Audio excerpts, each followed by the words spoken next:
So what I would like to do is to start the meeting, I would like to recognize, or I would like to honor Ruth Bader Ginsburg and to remember her legacy and certainly how much her presence on the Supreme Court, even before she was a justice and then the 20 years she was a justice, how much of a huge difference that has made, certainly in my life, and I know a lot of people recognize that same thing. So I would just like to take a moment of silence to honor that.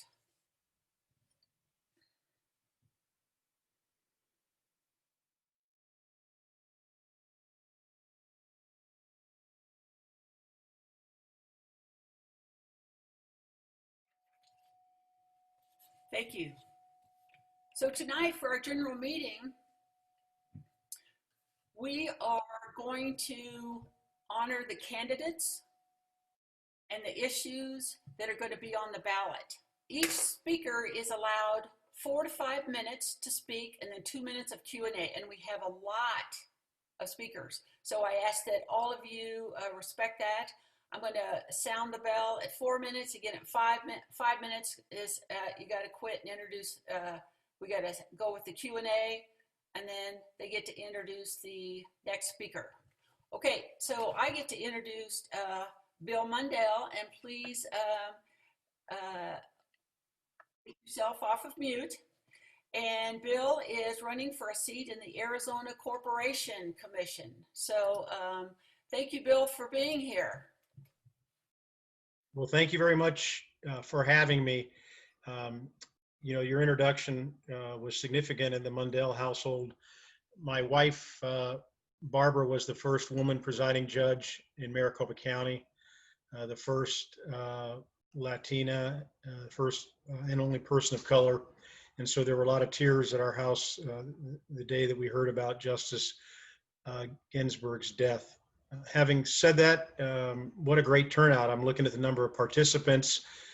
Shea, Anna, and I had our clean election debate last night against our Republican challengers.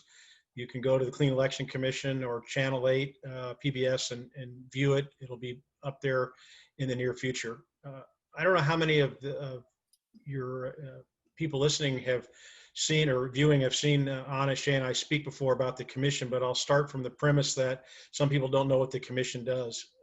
What I tell people is if you turn on a light, flush a toilet, or take a shower, use gas to heat or cook with, cross a railroad crossing, buy stocks or bonds, still have a landline, buy gasoline at a gas station, are concerned about where major transmission lines are located in Arizona and what type of power plants we build, whether it's fossil fuel or solar, and where those power plants are located, then a decision by the Arizona Corporation Commission has impacted your lives. For people that are new to Arizona and other states, it's called the Public Utilities Commission or the Public Service Commission. I got my start in public service as a young lawyer fighting corruption in Chandler, there was corruption in the Chandler Police Department and in the court system. And at age 27, I was appointed the presiding judge in Chandler. I then went on to serve in the legislature for 6 years, where I wrote numerous pieces of legislation protecting Arizona's environment, laws protecting our rivers, our mountains, and our native plants, and a historic law preventing Arizona from becoming the dumping ground for hazardous waste. I then was appointed to the commission in 1999, where I served for 9 years. I was the chair for 2 years. I wrote the current renewable energy law in Arizona called the REST rules, R-E-S-T, Renewable Energy Standard Tariff.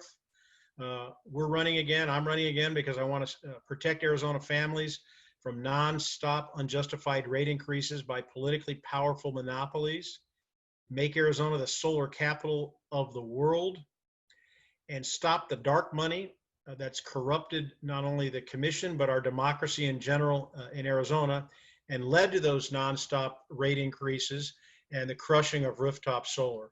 So I look forward to answering your questions. I want to thank you for everything you've done for us in the past.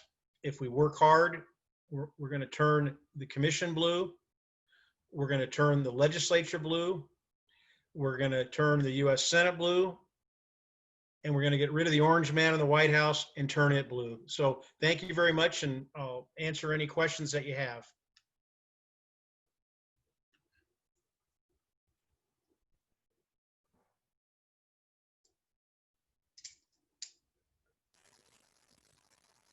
Are they in the chat, or is somebody verbally going to, if not, then if there's no questions, then I'll introduce my running I've got mate. a question. I've got a question, Sure. Bill. I'm sorry, it just took me a moment. Okay. So, how does it look for you guys? Who, what are the folks? Are the folks that do they have a full slate on the other side? And are they decent human beings? What's your opinion of the competition for you three? Okay, that's a great question. We're running as the solar team. There are 3 spots open on the ballot. There are 3 Democrats running, Anna and Shea and me, and there are 3 Republicans. So we just keep telling people, vote for 3. It's kind of misleading on the ballot. It'll say, vote for no more than 3, vote for all 3 of us, vote for the solar team. Now, you asked me about our opponents. Eric Sloan ran the APS dark money campaign in 2016. He was paid over $10,000 to do that, to elect utility-friendly commissioners and anti-solar commissioners. After he got them elected, they gutted rooftop solar, abolished all the incentives that we had put in place when I was a commissioner, and also voted in August of 2017 on the unjustified APS rate increase. So that's his background. Again, he was paid to run the dark money campaign for APS in 2016 against, I actually ran in 2016 with Tom Chavez, and we were winning until the last 2 weeks of the election. And then APS spent over $4 million that Eric Sloan directed, and I lost by 0.07%. To put that in perspective, Hillary lost by 3.5% statewide. And then we have Marquez Peterson, who was appointed by Governor Ducey. She has supported rate increases for Unisource, which serves, Southern Arizona and other parts of Arizona. Before she was a commissioner, she wrote a column supporting the Unisource rate increase with new complicated rate structure. Then as a commissioner, she had a chance to rescind that 2017 unjustified APS rate increase, and she failed to do so. And then lastly, Jim O'Connor, in our debate last night, he doesn't believe in global warming. He doesn't believe in the climate crisis. He calls rooftop solar a fairy tale. And so I've kind of summarized, and I'm sure Shea, who I'll introduce in a second, can elaborate, but that's who you asked me about our opponents. And so that's why it's so important to vote for the solar team. Please vote for all 3 of us. I will now introduce my running mate, Shea, unless there's another question. I'll now introduce my running mate, Shea Stanfield. She's a former councilwoman from Cave Creek and has a distinguished career. So I'll turn it over to Shea. Oh, thank you. Oh, are we? Okay, I had a thing across my face there. I was reading it. What am I supposed to do? Is my cue card? I envied Ted Simon last night. He got to read his stuff. We got there yesterday, and where we thought we were going to sit behind a table to have some notes with us, we ended up in chairs with our laps showing, and so we had to wing it. But we did a great job. So that was very good. I was very proud of our team last night. I'm Shea Stanfield, and I am also running as part of the Solar Team 2020. And I'll do just a brief summary for anybody that is new on the call or on the Zoom. I grew up here in Arizona. I actually came to Arizona when I was very small in 1957. My dad was a worker for the CDC. My mom was a English teacher and community activist. So I grew up in a household that was always doing something for someone, getting petitions signed, getting healthcare passed at the legislature, networking with indigenous peoples, you know, in our communities for the healthcare. So I consequently ended up choosing education as my career path. And so I'm an alumni of ASU. I worked in a Scottsdale school district for 40 years. I'm not doing the same thing, by the way. That's the cool thing about unified school districts is you get to move around jobs and levels as you wish. So as you get bored or too good at something, you can move to something else that's more of a challenge. So, but during that process, I worked with many special needs children, because I started teaching in 1973 when they signed the American Disabilities Act, before there were special needs kids in the schools. Up to that point, all we had was reading specialist programs. At 1973, that meant anybody that wanted to come to the schools to be in a least restrictive environment could enter the public schools. So my career between 1973 and 2013 was literally growing up with the programs expanding and coming schools, which was great because in the beginning I was a teacher, and at the second half of my career I was a counselor. So I was a counselor for all the kids, and many of them had issues around environmental toxins, being exposed to environmental toxins in the environment, particularly the ones, our kiddos in South Scottsdale, when they discovered the dumping that Motorola had done in the during the 50s and the 60s from their semiconductor plant, and that poisoned the wells in South Scottsdale. Another reason some of the children had problems was crop dusting. And we got, because we live next to the reservation in Scottsdale, it lines up there. And before they had regulations on the crop dusting of the cotton, that would cause drift. And it caused breathing problems and different kinds of things. So I really got busy during my time as a teacher preserving open space and working with groups that were working on urban open space. And that ended up in that resulted in the McDowell Mountain Ranch recreational area between Scottsdale and Fountain Hills, and Spur Cross Conservation Area north of Cave Creek. So both those areas are open and free, and no mining, no traffic, so we got it. So it's just foot traffic, hiking, horses, that's it. There's no motorized traffic in there, which is great because it keeps the pollution level down. Anyway, that put me into position to be onto Cave Creek Town Council. And during the Town Council, where I originally got on as an open space preservation expert or activist, that put me into water. And our private water company was moving to something else and morphing into something else. So that's all laid the foundation for me wanting to jump in on this corporation commission race this year, because there's 3 seats open. We have maximum opportunity to run. Bill got in first. I knew that in order for us to get a majority, I was willing to get in and take a go of it to make a majority. And then fabulously, Anna came in and made the threesome. So we've really got a full house, with those votes. So voting for 3 is the only option. We must have 3. We have 3 great candidates, and when you watch that debate on Channel 8, you'll see the difference between them and us. Okay, thank you so much.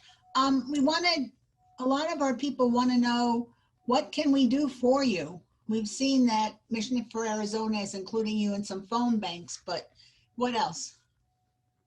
Well, I think if you're doing phone banks, we don't have enough phone banks because we're really not associated with like LDs and groups that do phone banks. Right. But like Mission for Arizona picked us up, the more phone banking or getting on a script of a phone bank you're going to do anyway would be extremely helpful. Also, you have our lit cards up there. And I know you're passing out the literature cards for us, and that has our 3 pictures and the short bios and the link to our websites. That's really important. I would say go on my Facebook page. And I have a social media, I have someone working my social media. And so I try to post links, like I'll be posting the link to the PBS thing. We have a radio program coming out. I'll post a link to that. If you go on my Shea Stanfield, or Shea Stanfield AZ is my campaign page. If you just share my page, we try to churn out every week. We have a theme of the week, and we churn out, you know, for the team, what's current, what's coming up. And so you can help that way just by sharing posts. I know Mavis, the Twitter expert there, I have Twitter. I don't, that's my team, but they do the tweets. So everything that gets on Facebook, they put it out there on Instagram, tweeting, you know, populating all kinds of sites. So I've been working really hard to get the three of us out there with things that we're doing and have done. Thank you. So everybody pay attention. They're all active on Twitter. And if you're not on Twitter, talk to Mavis. Yes. She'll get you on and she'll give you instructions. So. That's right. Hey, thank you so much, Shea. Unfortunately, I don't think Anna is here, so we're going to go right to Delina DiSanto, who is running for CD4 to kick Gosar out of there. So thank you, Shea. You're very welcome. Good job, Shea. Thank you, Delina. You want me to introduce you? Mavis did. But yeah, hi, everyone. Delina's my neighbor, almost my neighbor up in Tonto Hills, and we were very concerned with her with the fires most recently, but she prevailed and she's doing well, and I can't think of a better candidate to represent your district up there. So we're cheering up and down and spreading the word across LD1 and up into Prescott and Kingman area. Good, so thank you. Good. Thank you, thank you. Well, first off, everyone, hi. I hope all is well. Everyone is safe, being safe, wearing your mask. But I first want to thank you all for your endorsement. It really meant so much to me from all of you. You have been great supporters for me, and I'm very honored to accept your endorsement, and thank you so much. And I also now have the national individual endorsement also, and I'm very, very happy for that. Thank you. It really helps push my campaign further. So yes, thank you for all your hard work. It's amazing how all of you are so involved. I mean, you're the biggest activists out of the 3,000 square miles that I can't get around anymore. So I'm more on Zoom meetings all day. But you guys work so hard, and I'll tell you right now, if we don't turn this Arizona blue or a blue purple this November, I don't know what we did wrong, because we're all gonna have to sit back down together again and figure it out. But as you know, I'm running against Paul Gosar, the conspiracy theorist, the public lands. He wants to sell public lands.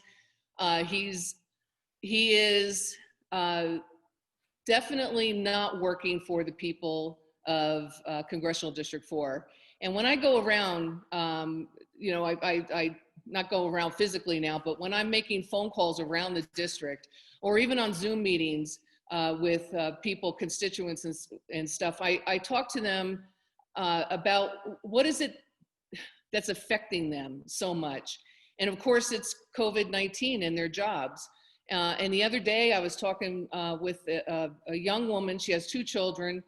She's not getting any alimony payments. And she lost her job, and she just doesn't know where or how she's going to do each and every day.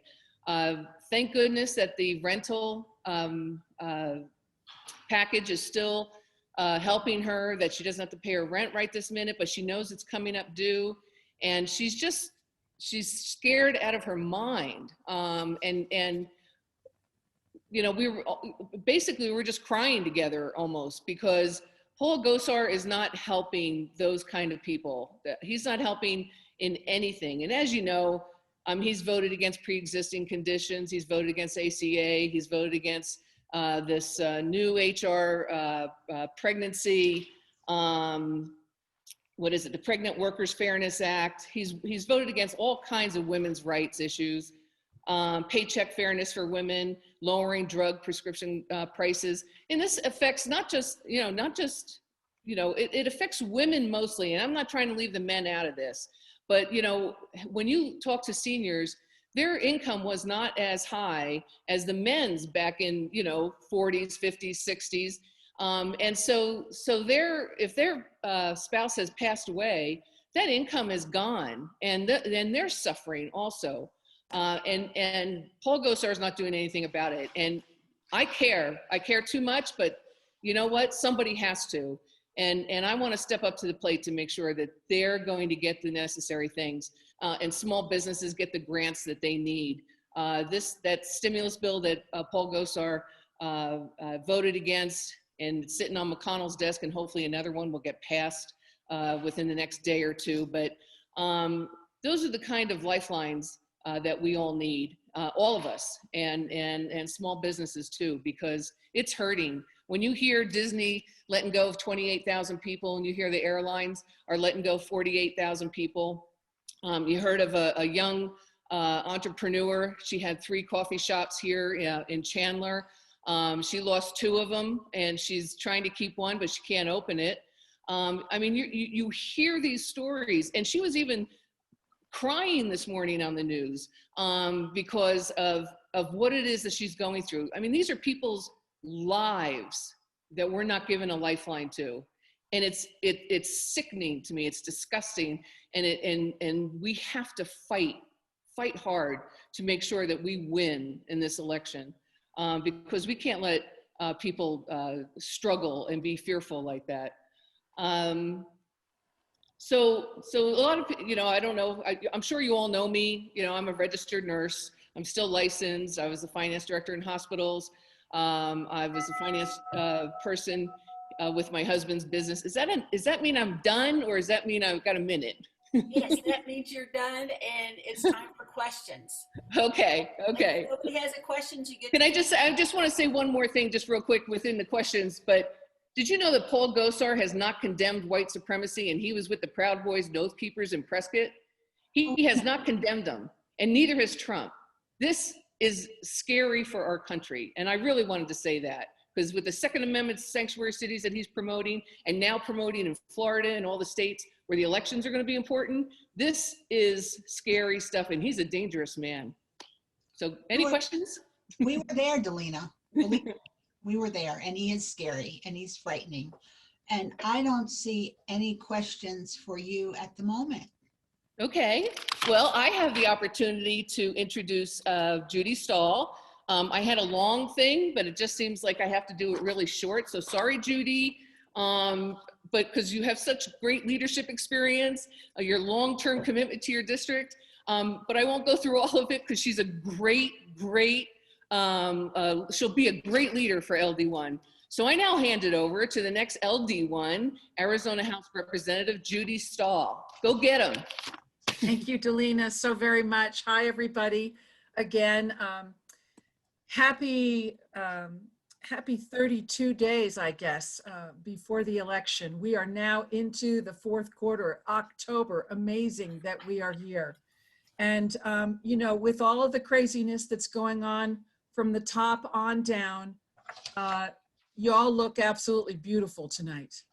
Glad to know that we're here and we are fighting the good fight, as Delina said. This campaign is trucking right along. We're hearing from folks at the Arizona Democratic Party to keep up the good work. Just a couple of things about what's going on with us. We did just finish our fundraising for Q3, and we're going to be getting those results into the Secretary of State. Cindy had asked a question about whether or not there's polling for the state races, and I'm unaware of any specific polling. Certainly nobody has gone out of their way to do polling for the Arizona State House of Representatives for Legislative District 1. When you look at the numbers, of course, we are considered we are by the numbers, the most conservative legislative district in the state. And yet, if people vote for me using the single shot strategy, we know that we have a chance to win, given what the data wizards have told us and the work that we're doing. So I want to yet again ask you all to be pebbles on the pond for me and this campaign when you're out and about all through the district, which LD1 again is most of Yavapai County and northern Maricopa. So the eastern sliver of Yavapai County is not in our district, it's in LD6, but all the rest of Yavapai County is, as well as New River, Anthem, Cave Creek, and Carefree. And if you would please share with people the importance of voting for me, and that's it. There are two possible votes. There are two people who will be elected. I am the only Democrat running, which is the only reason why I'm saying vote for me and only me. But if you do vote for me and only me in my multi-seat race, it creates an undervote for my opponents. It's almost like that song, if the phone don't ring, it's me. So we'll just leave them out of the equation completely because frankly, they are both extremely right-wing and conservative. And, you know, Judy Burgess apparently has some property in Skull Valley, but was an elected rep down in Sun City West. And I know a lot of Republicans here who do not care for her. I had someone who I was speaking to on the phone, you know, I'm calling people every day, and they said, Judy Burgess. They said, we just got rid of Sylvia Allen in LD6. You don't want to elect Judy Burgess. And I'm like, no, we don't want to elect her. So it's extremely important that you be pebbles in the pond and share with everyone to vote for me and only me for this race. Now, really quickly, I want to let you know that, and Cindy had asked about the polling, we're running our phone banks, and Bren's going to put in a link for the phone bank if they haven't already. When we're reaching out, we're gathering data that way. And as far as I know, most recently, we had over 50% of people who were strongly in favor or lean in favor of me. We had 7% who leaned against and 10% who were strongly opposed. And then there were some in the middle who were undecided. So it's looking really good for us with that. So just so you know, that's the way we're measuring what we're doing. And I think that's my time. So I will tell you really quickly that we have an art auction. There's a bunch of stuff going into the chat. So please copy it, go to our art auction, and keep up with us on my website at judystahl.com. Love being here with you all. Happy to be shoulder to shoulder. So if there are any questions, I'll be happy to answer them.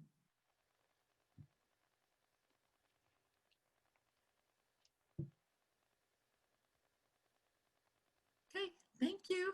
Hey there, Judy. Hey, can we still contribute art to the auction? You know what? The art auction is now open.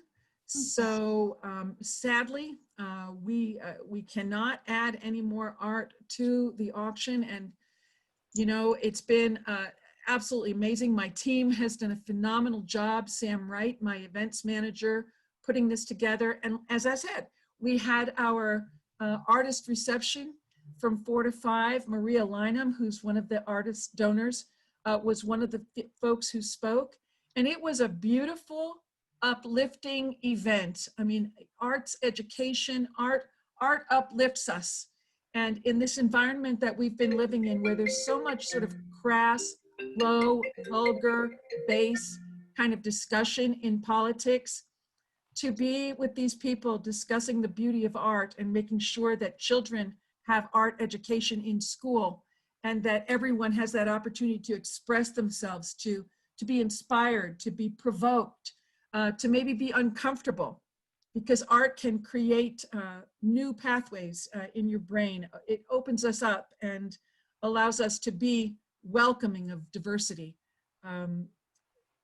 Again, I'm sorry that we don't have any more space in the art auction, but maybe next time. So Well, please do go. The link should be in the chat now. who did ask that question? Who asked if they could donate to Judy? Jeff. Okay, thank you.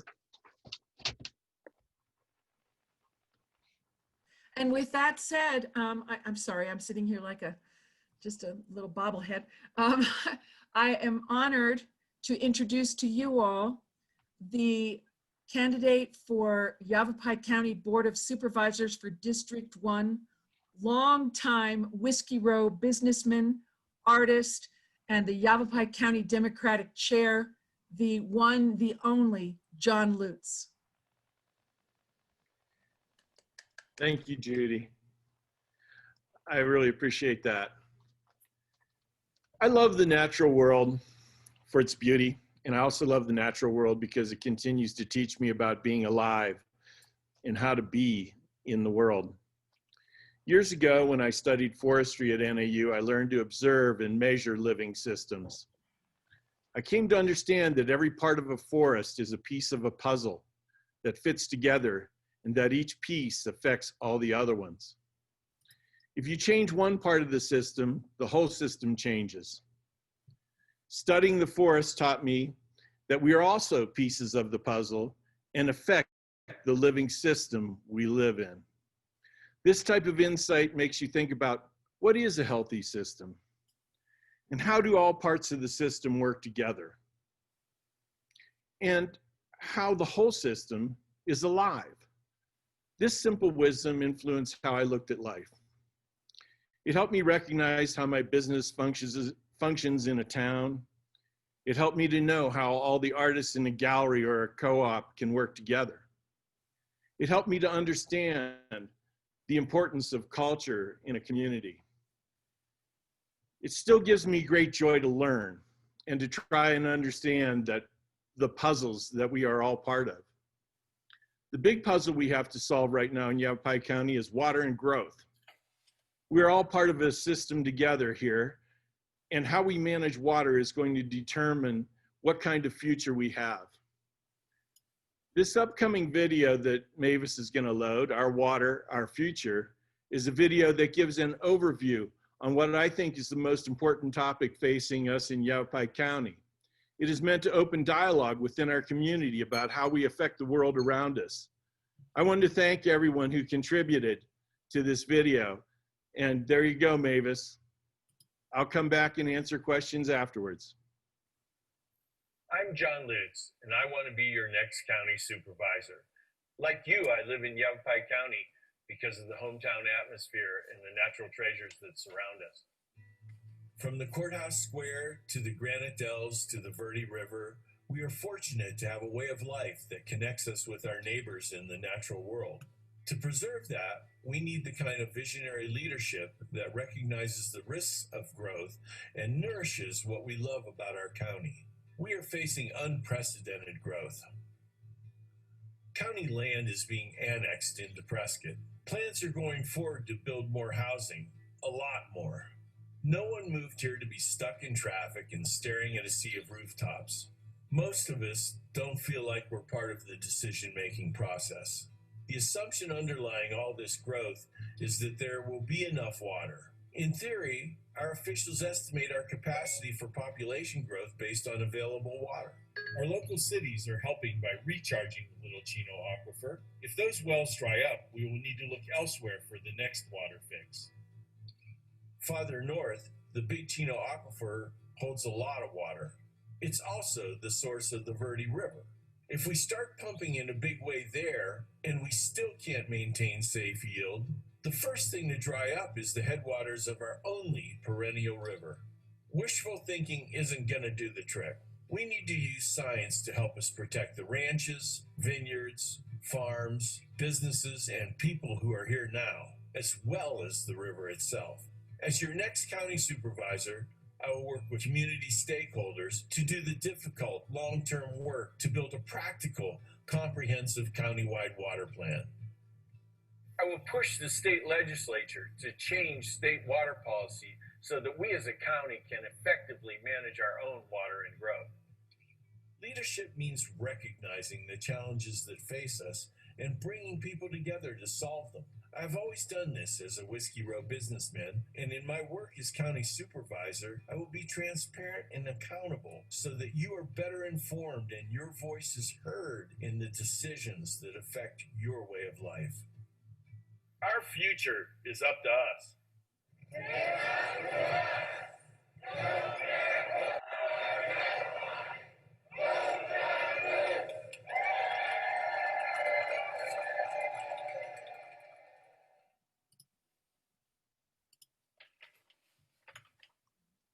Thank you.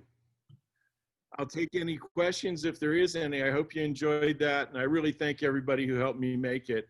It was quite the endeavor to get that aerial photography and then place the animation on it and everything. And so I have to say, go to my website at votejohnlutes.com and donate money, because we're launching lots of radio advertising right now and lots of, and a fair attack on my Oath Keeper opponent.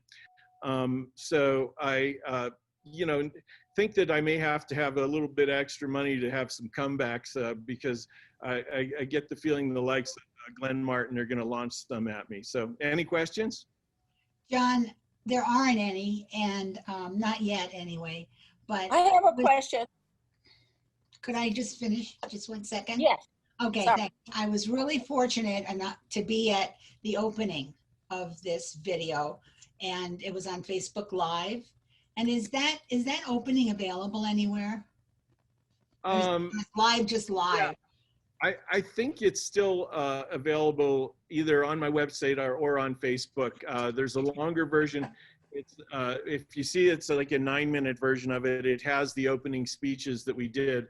And the speech that I gave to lead into this is actually the speech that I gave as the opening to the video, or pretty much of it. But there's also like endorsements in there from live endorsements from Barry Barb and also my daughter, and Jay Ruby also spoke. And those endorsements will be released separately as endorsements also on my website. So the big thing is I'd like to get as much traction out of this video as possible. So go to Facebook and share it,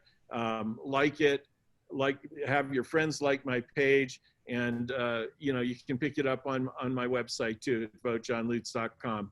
And donations would help right now, because I'm going to give Harry one hell of a hard time right now.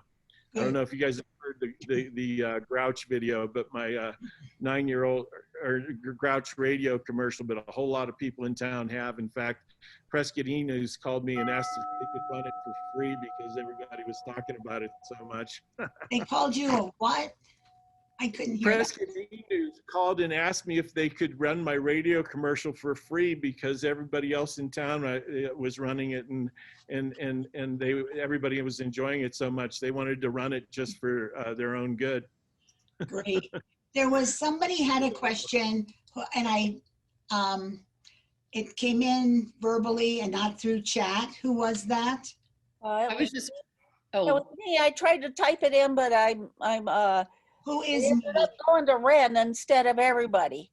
Could you, so do you have a question for John or not? Yes, I'm very concerned about the AED development of the Dells, and they seem to be very hard to deal with in terms of, controlling their amount of development in the Dells especially, and what is the water impact that would have. Yavapai County. Well, the water for AED is, what's been approved for development so far is mostly going to be allocated from the city's water allocations. As far as I'm concerned, the city's water allocations are kind of a farce, but because they do come out of the only active water management area in the county. And this is how it was decided how water would be allocated by 1980 state law. And as far as I'm concerned, we need to have big revisions to 1980 state law. Bruce Babbitt advocates for this, and I would advocate very strongly for it with the legislature. We need more county control over water, but it's coming out of the city's allocations. So So do you have any idea what the impact on the water for the city and the county if this development, if the developers get their way? Well, I feel like that the as it said in the video, as it shows in the video, I feel like that it's going to drain the Little Chino Aquifer, and then the next thing they're going to do is, you know, and part of their allocation is that they're going to do they're going to do they want to build the pipeline, but that's all just, none of it's funded, none of it's really planned to the Big Chino Aquifer. And it's, if we start draining the Big Chino Aquifer, then that's when we're going to lose the Verde River. Thank you very much. Appreciate the questions. John. It's a very serious problem. It is, right. Who are you introducing? I am going to introduce our wonderful candidate, educator, Hilary Cannizzaro from Prescott Valley. She's running for the Prescott Valley School Board. And I get the name right. Nobody gets it right, Maria. It's okay. I always mess it up. Hilary Cannizzaro, and she's awesome. There you go. Yeah. Just stop with Hilary. All right. Hey, you guys, it's not like I wasn't going to vote for John no matter what. You know, I love John, but I just wanted to point out that his opponent was behind me at the grocery store the other day. And speaking of Oscar the Grouch, he was rude to me. He was rude to the cashier, and no mask, no mask. So anyway, he's the worst. He's the worst.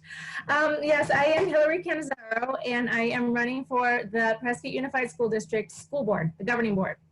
So I have been a part of this group for a long time, and I would hope that that would tell you that we have a lot of shared values, that if you put me on the school board, that you would have somebody on the school board who like you, values science and believes in equity, not just equality, for all human beings, who believes in taking care of our planet, and that climate change is real and is being worsened by human beings every day and can be reversed if we reverse it, and who believes in a strong separation of church and state, these kinds of things that we value because we are us, we are this group. So those are things that I would hope that you would know that you would have in me as a school board member. But a lot of things that you don't know about me. I was born and raised in Phoenix, and my husband was born and raised here in Prescott. We decided to move here to raise our boys. We have 2 boys that are in the public schools right now. I was a public school teacher for a number of years. I graduated from ASU and went right into teaching kindergarten, and I loved it. And that is what I always wanted to do. And I would still be doing it today were it not for financial reasons. And that, my husband and I just we could not make it financially once we wanted to start a family and buy a home. And that is just the sad reality for a lot of teachers here in Arizona. And so I left teaching, like many, many teachers do after just a couple of years. And so since I left teaching, I have been doing anything and everything that I can do to advocate for our public schools and for our teachers. And so for the last, over 10 years, I've been working with various groups, volunteering. I've been working with Deb, who is our next speaker at Prescott Education Advocacy Council, to just educate the public and bring an awareness to the community about the crisis that our schools here in Arizona are facing. We meet with our legislators, we put together forums to try to get that out there. I've been working with Nicky, who is also speaking tonight, to knock on doors, to phone bank, just to try to motivate the voters to elect candidates who actually care about fully funding our schools. And so this just felt like a logical next step for me to run for the governing board, because then I can really make decisions that directly affect our teachers and our students right here in Prescott. And that was super fast. But the reason I did that is because there's somebody here tonight who is running with me, and he just joined Prescott Indivisible. And I know we're big on the single shot, but I don't think that's the good case for this particular race.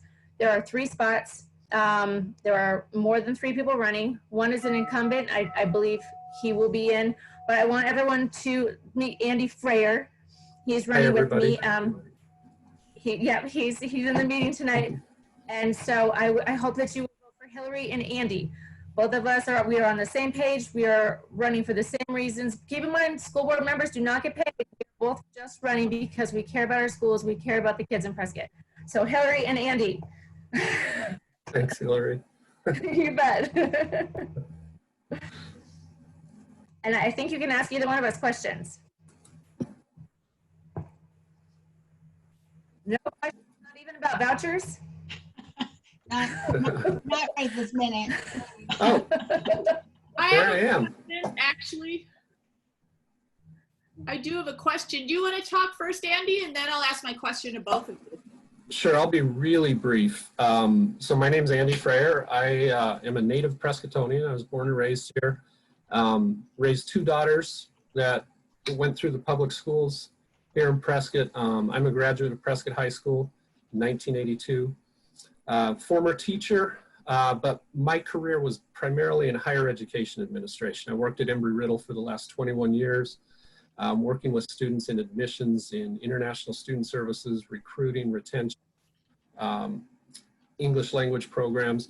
And as Hilary mentioned, we are on the same page on a lot of, all of the issues that she discussed. You know, funding our schools, making sure our teachers can earn a living wage here in Prescott is huge. The big thing I would say, there's 3 C's, and that's consistency, continuity, and community for me. And my experiences in the schools and my daughter's experiences here were all about that. Consistency from teachers and supporting them, continuity because they had teachers that I had in school, and that builds community. And our schools are the bedrock of our community. So that's my motivation for running. And I'll put my Facebook page and email address in the group message so you can see that. So thanks for letting me crash your party here. I wanted everybody to know that tomorrow, I'll talk about this a little bit later, but we're putting out a selected voting selection guide, and we have both Hilary and Andy as the only 2 that candidates for the Prescott Unified School District Board that people should vote for, not 3, just you 2. And then there is one question, Hilary. What are the biggest challenges that PUSD faces? Funding. We are behind Phoenix. We are behind a lot of the districts. Then that's just the case with rural districts. We have a high cost of living. We have a lower salary than the average. We have to get that fixed. We need to pass this. Well, Deb will talk about. But let's start with the override. Yeah, right. Deb Dillon's going to talk about the budget and the override. So yes. It's super important. So are you going to introduce somebody else? Or? I'm introducing Deb as far as I know. Okay, I'm sorry. Go ahead, Court. Go for it. Okay, so Deb is one of our school board members now. I would love to work with Deb. I hope you guys will let me work with her. And she is going to talk about the override that we're trying to get passed. You'll love her. Go ahead, Deb. Thanks, Hilary. I am honored to be serving currently on the Prescott Unified School Board. I am going to pull up a share screen because I'm going to share some numbers, and I think it's easier for you to see some of these things on the screen. So, and now I can't find it. Okay, well, the first thing I'd like to point out is that the Prescott School Board, excuse me, decided to ask for an 8% override in this election. We currently have a 4.66 override, so we're only adding 3.34%. So the reason that we're doing that, first of all, the previous override will expire or start to sunset in 2021. That money is used for staff salaries, and if this does not pass, that money will go away. I cannot imagine that we would cut teacher salaries, but if the money goes away, it's going to have to come from somewhere in our school budget, which is going to be pretty tough to find. The next item, actually, I'm going to get out of this because I don't think it went through. The entire override goes to staff salaries, nothing else. So that, if we get this bump of 3.34, that would bring us halfway to the state average teacher salary. So we're still well behind the state average, but we really believe that our teachers need to be moved toward that. One of the benefits of it, when we added it the last time, our teacher retention went from losses of 1/3 of our teachers each year to last year we lost only 13%, which is considered good statewide. So it really has made a difference for us, and we'd like to keep moving in that direction. Please remember that taxpayers are assessed at only 10% of their assessed, not market value of their homes. The current average home in Prescott is assessed at a little over $275,000. For that person, for the 8% we're asking, is $53.91 a year, or $4.41 a month. We have a website that's PUSD 2020 Override. I will put it up on the chat momentarily. In fact, I'm not sure Andy didn't just do that. Sorry, I just did, Linda. Okay, thanks, Andy. There is a calculator there. All you have to do is type in your home address, and it will tell you how much additional tax you would be paying if this additional 3.34 goes through, so that everyone can see just what this would cost them. I know it's not a great time to be asking people to pay additional taxes. These are really small amounts, and we're hopeful that our citizens will decide that our teachers deserve to be moving at least toward that state average pay. If there are any questions, I would be happy to take them at this point. We don't have any questions right now. Many of us got the booklet yesterday in the mail that laid all of this out, so. Okay. Thank you for letting me visit with you. Hey, thank you, Deb. Nicky isn't here, so I'm going to go ahead and introduce our last speaker, who is Alejandro Chavez, who is a field and grassroots organizer for Strategies 360s, and he'll be talking about Proposition 207. Okay, Alejandro? Hey, thank you everyone for inviting me in. And first, I'd like to just say thank you all for being here. I have a first grader and a fourth grader, so I know working all day, dealing with kids, and if you don't have kids, maybe you have grandkids. If you don't have grandkids, you might have teachers or staff or neighborhood kids that you're helping support. And I know it's actually falling on the community. So being on a call like this, I know it's actually a lot. Some of you may even have kids. That's why I was on mute. I was making dinner, had my kids over here, semi-wrestling. So thank you all for being here. I totally appreciate that. What I want to do is just tell you about Prop 207. which is a smart and safe Arizona to legalize recreational marijuana for adult use. There are two pieces of this I want to cover. One is the piece around some of the benefits that will happen, some of the social equity pieces, and then just kind of give you an update of where we are. So first, the money that comes in is anticipated to be 100 to 300 million. It will be set up similar to clean elections. It won't be funded, it won't be a government, the legislature won't be able to access the funds. Everything that's happened will be in a fund, and then that group will, not literally, but essentially send a check to the different places. So 35% of the money generated is going to go to community colleges and trade schools throughout the state. 33% will go to public safety, with 25% going to a social equity program. And what that social equity program is, it's a program that's designed to get more women and people of color into the marijuana industry as a whole, the whole ecosystem.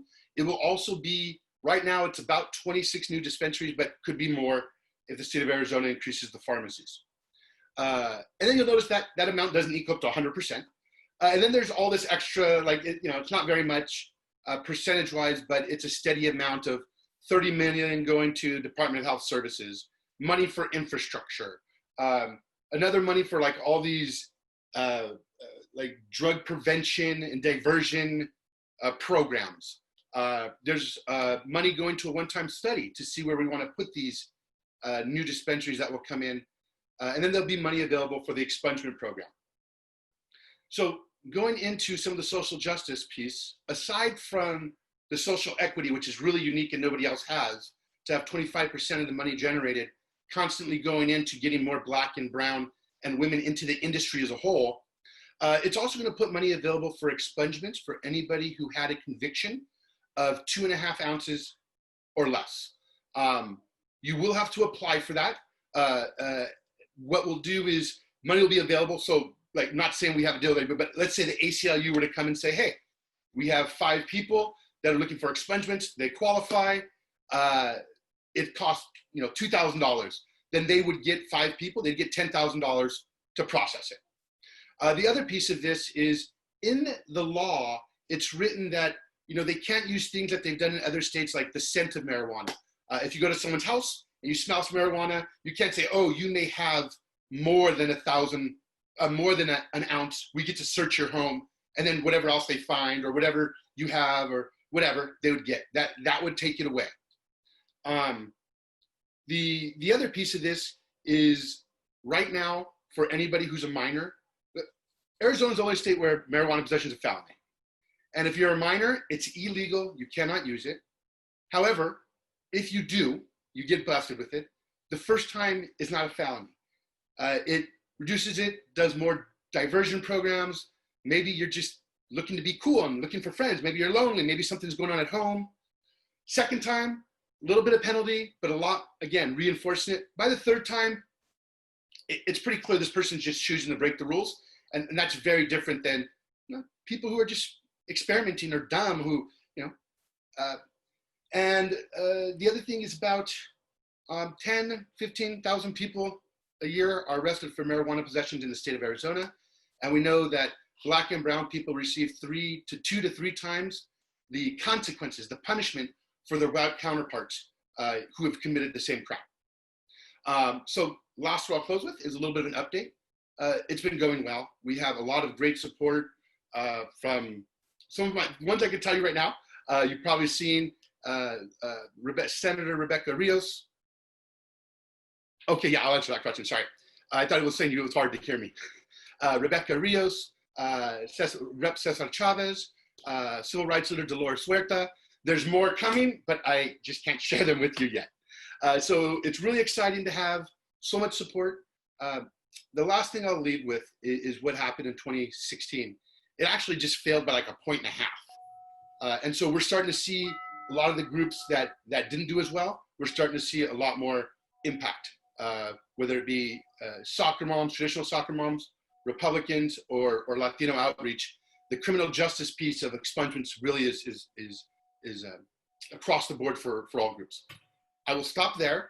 I know there's a question here, so if anyone else has one, please add them, but I can answer this one first. Just heard poll shows are extremely close.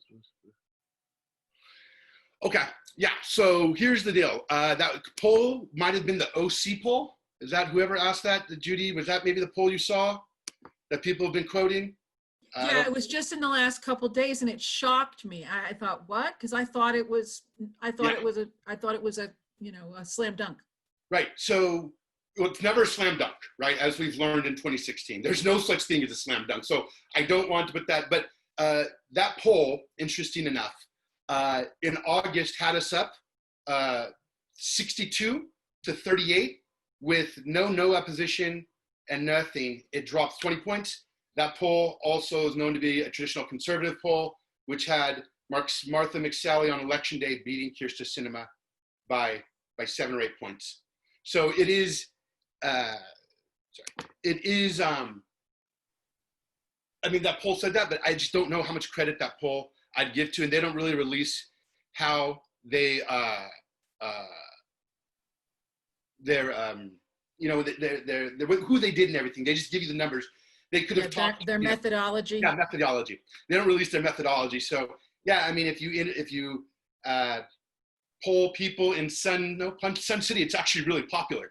I'm sure if you polled some people in a certain place, you could get that. Can I ask about the impaired driving narrative? Yes. Do you have a specific question about it, or are you just curious about what the narrative is? And this is Rosemary. I do have a question about that because I saw a giant sign in Prescott today, no on 207, like something like stop impaired drivers. And I'm guessing if someone, I'm guessing the laws would be similar to alcohol. Am I right? Right. So part of the challenge is that the only way for them to test marijuana on you is through a blood test at the moment. Now, part of the reason why we made money available for public safety is because in California, they're testing a breathalyzer that picks up THC and a laser that you can point at smoke that will tell you if it's nicotine or tobacco. So some of it is the technology that will need to go in there to prepare these things. So right now, if you were to get pulled over, they would suspect you were impaired, and they were to take a blood test and you were to come up negative, they probably would be able to arrest you. However, you would be able to go and say, I smoked 2 days ago, they can't tell. And there we do have something in the law that says, hey, you have to take into account that people could smoke a week ago and it could still show up in their bloodstream, and that we only have a bloodstream possibility. So my answer is yes, if you get pulled over and you've smoked and they give you a test, you may be detained there on the stop. But if you go and you're public defender and everything, you will have the law on your side to protect you if you were not smoking right then and there, right? Like now, if they pull you over and you've got smoke in your car, you're in trouble. Like that's very different. Similar, like if they pull you over and you have a can in your car and it's open in, you know, your little thing, right? Like you're in trouble. Like, so I don't want to make it sound like it, but do know that there are these other technologies that are important to make sure that we're combating those, because we did learn about some of those things in other states. And so we want to make sure that that funding would be available when the technology is available, because some states, they don't have the funding to even be trying some of this technology. Ooh, it perfect. sounds kind of like a scare tactic about watch out for impaired drivers, as if alcohol isn't an enormous concern in terms of driving, you know? Yeah. The thing also, and I don't want to take too much time, I will stop right here, I promise. The thing I'll say is they are trying things that are just not true. Like they said, what's the one I buy my house? It doesn't, 207 doesn't fund K through 12. Yeah, we never said it does. We have $1 billion shortfall, 100 million the Republicans would use to avoid giving more money. So like, yeah, we're not doing that, never said it did. So there's things that they're doing that, you know, it's what they do when they're desperate.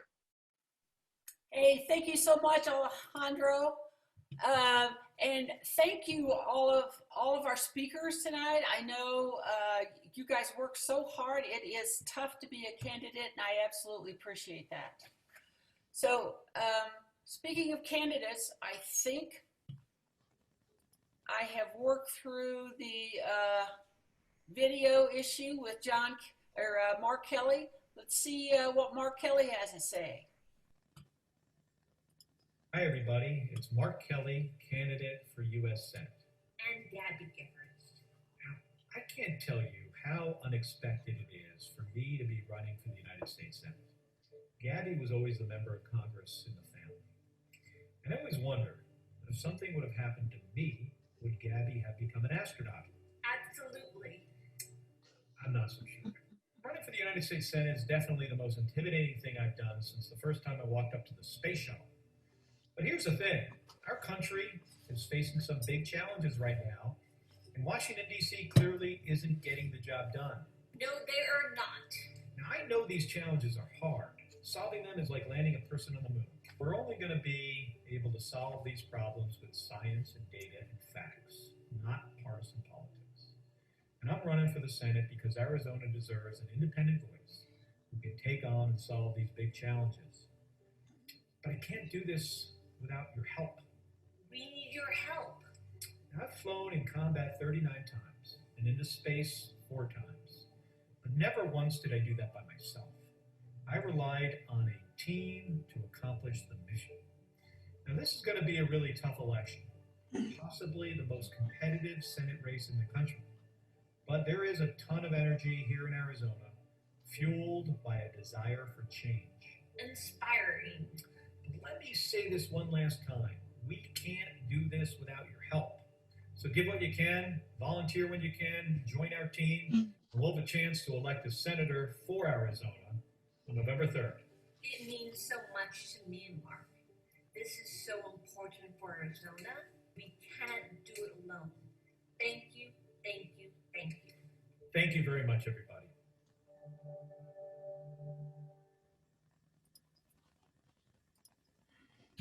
Okay. I want everybody to go off of mute, unmute yourselves, and I think we ought to give all the candidates, including Mark Kelly, a round of applause. Yay! Yay! All right. Very inspiring. Next, okay, I'm going to put y'all on mute, except for Maria. Put yourself on mute, because Maria is next, and she's going to talk about the voting guide. Well, yeah, but before I do that, there's 2 other things I want to mention. Judy Stahl has spoken about her art auction. And for those of you who don't know, until 45 was elected, I was a working artist. I taught art, and I'm a printmaker. I have one of my prints in Judy's auction. So please go on Stall for All, go in events and auction, and you can see my piece. So hopefully maybe somebody here will buy it. Everything that is, every artist, and there's like 45 of us, have donated our works for Judy. So just mentioning that. Second thing is, this evening, Abby Brill told me that Trump is coming to Flagstaff next Tuesday. And we have the opportunity to purchase, or not to purchase, but to reserve 2 free tickets, each of us, for his rally.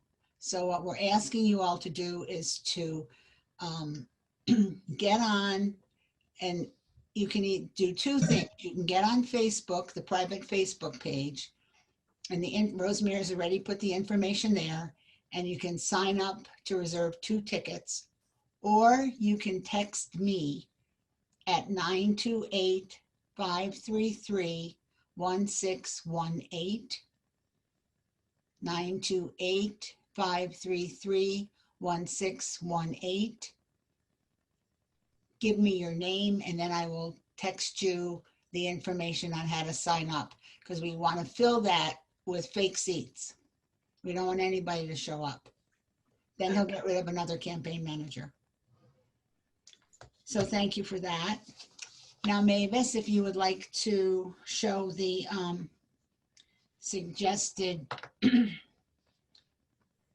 Okay, tomorrow morning in your email, you're going to find a reference guide and suggested voting selections.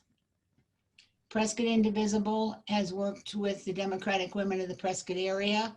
We've talked with community leaders, the Democratic Party, school districts and, excuse me, so we filled out suggestions. And again, Judy Stahl, we talked about single shot. Again, select only one to maximize the vote for the state rep in LD1. Also, Coral, if you happen to be in District 6, same thing for Coral Evans. There's also selections for the Camp Verde School Board, and then go down a little bit, I think, and you'll see Hilary and Andy, who are here tonight. Only those two. Then down to David Dome, only him for a Prescott Valley Council member. And somewhere, when you get this, you will see Shea and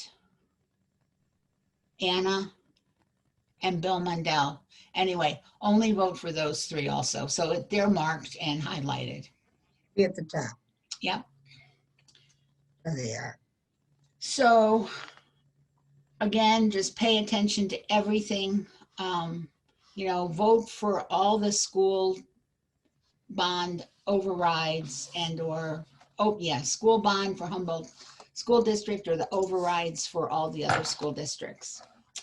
And I think that's all I have for that. So when you get it tomorrow, you can print it out, you can do whatever. And also please share it. We'd like you to share it with 10 other people. So we're gonna pull this off. Thank you. All righty, thank you, Maria. So up next is Nancy Click, who is the chairman of the Voter Values Project, and she's going to give an update on the research team. Good evening, everybody. I'm so glad that you got such a good attendance tonight and a lot of people are contributing to the evening. I want to share my screen. I want to give a heads up and a big clap to all the people that are involved in the research for the Voter Values Project. Taking a look at let's see. That's not it, sorry.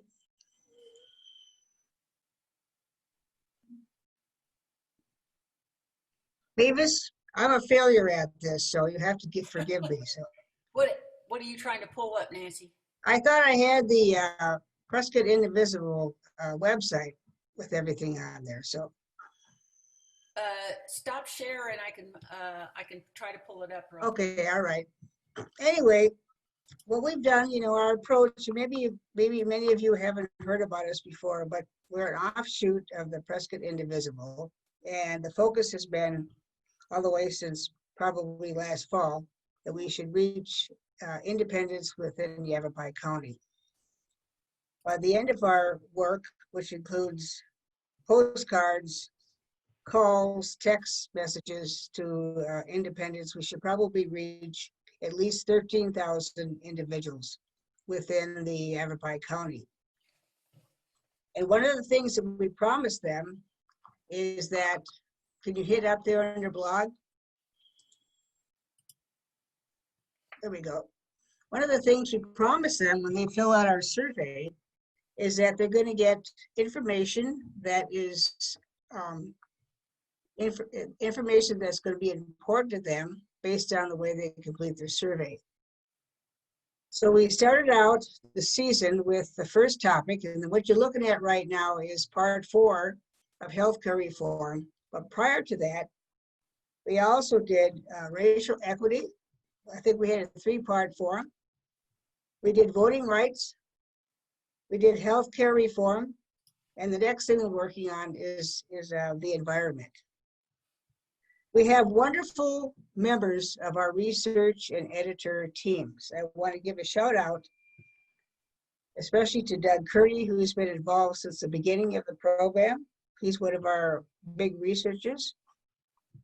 We have Abby Brill, who's another researcher for the program. We have Louise Clara, who does both research and she's an editor, so she can look for the information and also edit and put it into a format that can be sent out to our survey recipients. We have Peggy Glenn, who's been an editor, and then of course I've gotten involved. Nancy Click, I've gotten involved in being an editor and probably sometimes gathering research.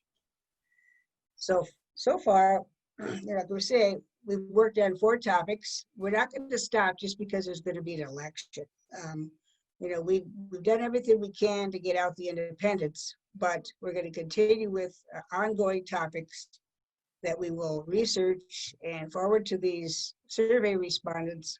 But we will also locate these on the Facebook page or the Prescott Indivisible page so that you can read about what we have done. And we really thank you for reading our articles, and thank you for listening to me today. Thank you, Nancy. I am always amazed at the Voter Values Project Committee and how much all of you and the research and the texting and the postcards, how much you guys get done. It's amazing. So thank you. Thank you very much. It's not a very big group, but we have a lot of volunteers that help. Thank you so much. All righty. Thanks. So the next thing we're going to talk about is a treasurer's report. And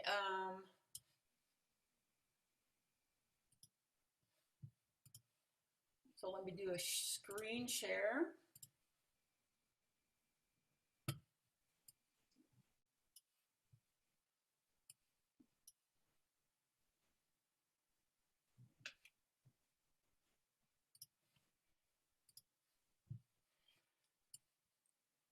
So Jane Doyle, who is our treasurer, couldn't be here tonight, and I'm going to give you a quick overview of the spreadsheet. Notice that this income is over $8,000. This is for the month of September, and it's racial justice, RJ, is almost $7,000, which is the real bump. So I'm going to ask Rosemary here in a minute to talk about why that's so, because that's a huge part of what her team is doing. And then we have our normal expenses, and our balance is over $12,000 right now. Like I say, it's mostly because of the racial justice program. So Rosemary, would you like to explain that? I'll be happy to. Hi, everybody. We started a group called Area P a couple of months ago, and it's Anti-Racist Education and Action. And we have a very good group of people, really, really committed to learning and understanding where white people stand in this system. So we developed an idea to come up with an open letter to our community. And the reason we did that is we have been talking to the mayor and the city for several years about racist incidents that we've seen in town, and we really just wanted them to put out an op-ed just saying, this is everybody's hometown, we don't do this. But they didn't want to do that. It seems like people don't like to talk about racism and racial equity. So we knew as a group that there's a ton of people who care about this in town. And we thought we would write an open letter to our community about loving your neighbor, right? I mean, it's pretty safe, it's pretty basic, and love your neighbor, racism is bad. It's a little bit more detailed than that, but that's the message.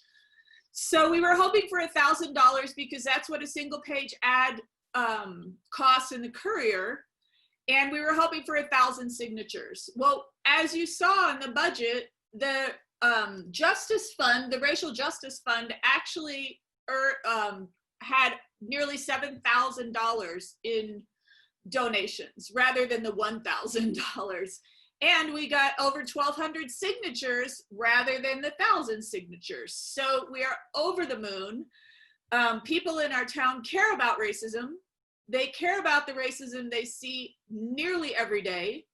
And I have actually been told that our open letter, which you will all see on October 4th, this Sunday. Either you can see it in the Courier or you can see it in Signals AZ. And on Wednesday, it'll be in the PV, Prescott Valley Tribune. And the point of this is that people do care. And like I said, people have said to me, you know, you're going to make Prescott look bad.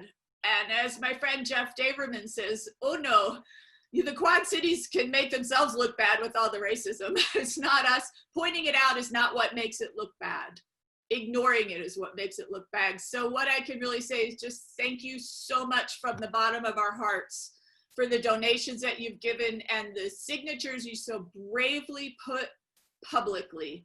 There are 86 people who signed that actually cannot put their name publicly for one reason or another. And clearly, loving your neighbor should not be controversial. So just with much, much gratitude to all of you. It's going to be in the paper Sunday.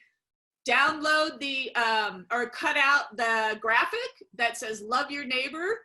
Please put it in your window, take a picture, love your neighbor, and share it on social media. Let's get it going. Let's love your neighbor AZ, right? It's pretty simple. So thank you very much. It's hashtag love your neighbor AZ. You'll see it soon. Hey, thank you so much, Rosemary. That is such a great program. Yes. Can we give Rosemary a round of applause? Yes, everybody unmute. Unmute. Yay. It's actually Area P. It's not me, it's Area P. Well, whatever. Area P. It's a great team. So our last speaker of the evening is Hilary Cannizzaro, and she's going to talk about Move to Amend. Just really quickly. This has been in the works for a while. Sorry. Really quickly, I just wanted to push our meeting, and we've moved it around a couple times because of the debates, but our next meeting is October 29th. We've had to push it way back. And Millie Harmon, our national outreach coordinator, is going to be speaking about private prisons, the scandal of private prisons, and the horrible legal system that allows it to happen. And then we're going to be discussing what we can do about it, which, you know, spoiler alert, involves a constitutional amendment. So that's what we're all about at Move to Amend. So I hope you can join us if you can. We feel differently now. So if you want to join us, you email us at naz@movetoamend.org. And I can put that in the chat, but it's a little late. If you go to Prescott area Move to Amend, we'll have it on the Prescott Indivisible website too. But please join us. Millie is amazing. I met her at our Christmas party last year. She's just a brilliant, brilliant woman. And we'll need to know more about what we can do about getting corporate money out of our government. So join us. Join us. It's a great group. That's all I had to say about that. Thank you for letting me say it. Hilary, thank you so much for both presentations tonight. Thank you. Thank you. So, thank you all for coming. This is I've really enjoyed hearing all the candidates and about the propositions and stuff. So I think we can close with a little chatter. We're closing up shop here. Okay. Thank you, everybody. Thank you. Thanks, everybody. Thank you. Good night. Thank you, Mavis. Hi, Blue wave. Blue wave. Thank you. Bye. Bonjour.